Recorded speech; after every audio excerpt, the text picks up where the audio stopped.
The Bible is a very unique book because it is univocal.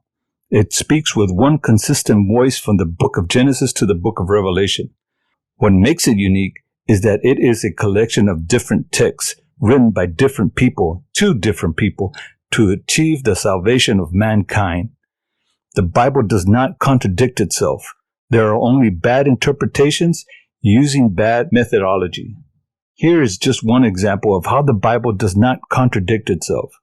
In Numbers chapter 23, you have the non-Israelite prophet Balaam is reporting back to his patron that he cannot curse Israel as he was hired to do.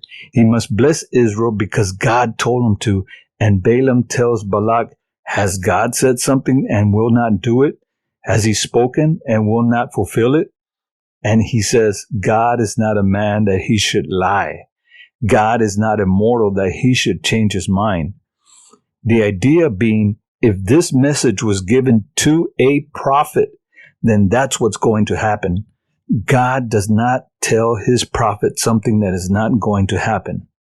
1 Kings chapter 22. King Ahab did not like Micaiah, God's real prophet. So he acquired 4,000 or so of his own prophets, his own academic consensus, to tell him what he wants to hear. King Ahab wanted to go to war, so God allowed a lying spirit to speak through Ahab's academic consensus, Ahab's 400 or so prophets.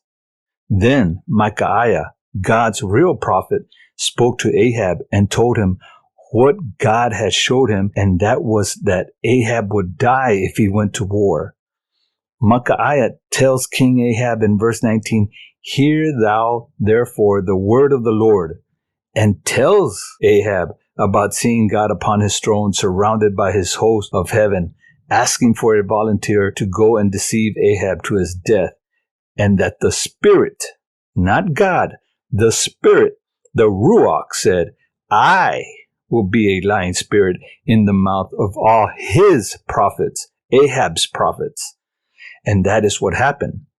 Ahab did not listen to the word of the Lord and chose to listen to his own consensus, his own prophets. These were not God's prophets. On top of this, God had Micaiah tell Ahab exactly what was going to happen, and Ahab still refused to listen. God did not and has not lied, especially to his prophets. Yes, the Bible is univocal. It does have one consistent voice throughout the Bible, even when books like Numbers and 1 Kings are written in significantly different time periods by different authors.